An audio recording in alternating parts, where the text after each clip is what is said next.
Ferrari have achieved a marvelous result during the most recent WEC event at Cota.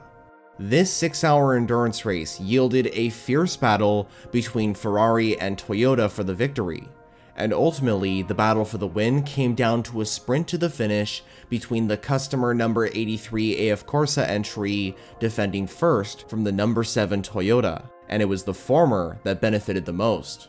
So in this video, I'll explain how Ferrari achieved such a successful and remarkable result with their customer entry during the Lone Star Le Mans weekend in 2024. Prior to this race, the Ferrari 499P had been very successful in the World Endurance Championship, having picked up quite a few podiums over the last 2 seasons, and it won the last 2 events of the 24 Hours of Le Mans.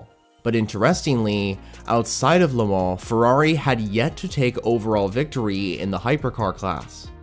Heading into this race though, Ferrari hoped that this event in North America would finally give them their first win outside of the prestigious French endurance race. For Lone Star Le Mans, the 18-car field in Hypercar was comprised of 3 Ferrari 499Ps, and 2 of them would qualify first and second overall, with former Alfa Romeo F1 driver Antonio Giovinazzi putting the number 51 Ferrari on pole position, with the number 83 AF Corse entry placed in second, and that is the car I'll be focusing on in this video. Meanwhile, the Le Mans winning number 50 Ferrari would be in 5th on the grid. At the start of this race, the leading Ferraris would hold their positions out of turn 1, with the number 50 Ferrari making a bold move into the first corner, moving up to 3rd ahead of the Cadillac and the number 35 Alpine.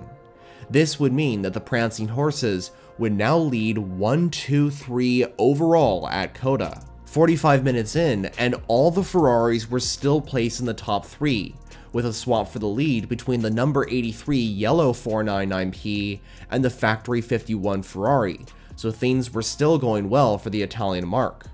However, drama struck for the pole-sitting car when Giovinazzi was passing a lapped Peugeot 9X8, when the Ferrari was spun by the French Hypercar, and eventually lost a place in the top 3 to BMW, while stopped at turn 12. But that wasn't the only issue for the 51 Ferrari, as the car would limp back to the pits and eventually drop to the back of the field.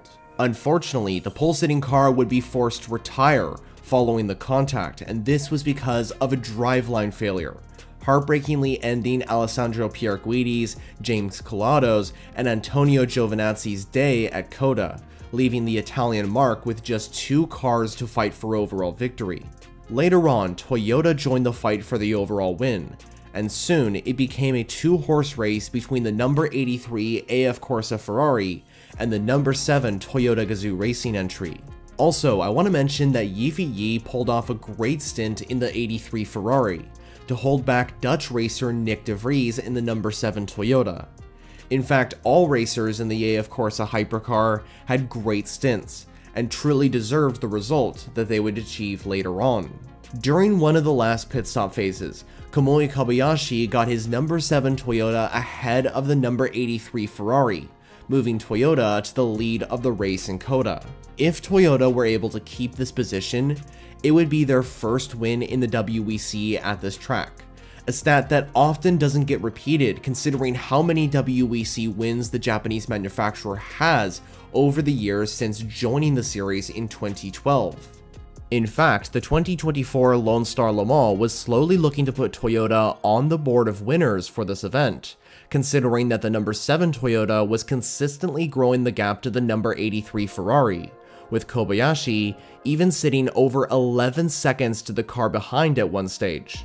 That was up until drama struck for the number 7 car, when Kobayashi was spotted going over the limit under double waved yellows due to the stricken Peugeot number 94 car, which had stopped out on track at the exit of turn 11.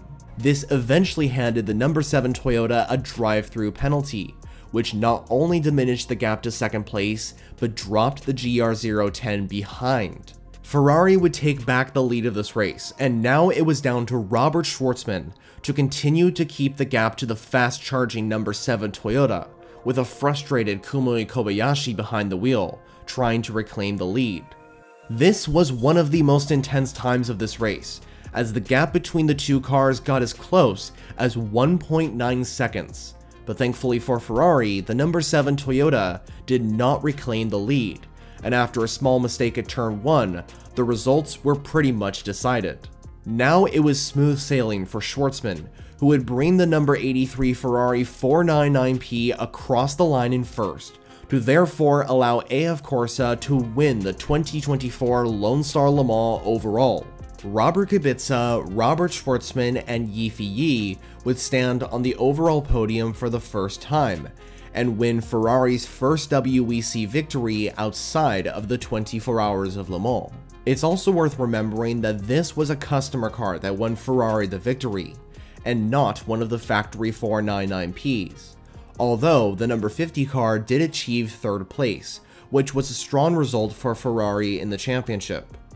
This was just the second time this season that a customer car won, with Hertz Team Cota winning the 6 Hours of Spa, with Will Stevens and Callum Ilott taking the privateer Porsche 963 to victory lane. In general, this was a great day for the Italian manufacturer, as earlier in the day, Ferrari driver Charles Leclerc took the win during the Formula 1 Italian Grand Prix, in front of the Tifosi at Monza. Also, this win allowed Robert Kubica to join an exclusive club of drivers to have won a WEC race as well as a Formula 1 race, which also includes Mark Webber, who won for Porsche, and Fernando Alonso, who won for Toyota. So those were the details of how Ferrari won the Lone Star Le Mans in 2024 with the customer number 83 AF Corse entry. Were you excited to see this customer yellow 499P win this event overall? Well, as always, let me know all your thoughts down in the comments. Thanks for watching. For more content on endurance racing such as the WEC and IMSA, consider subscribing if you haven't already.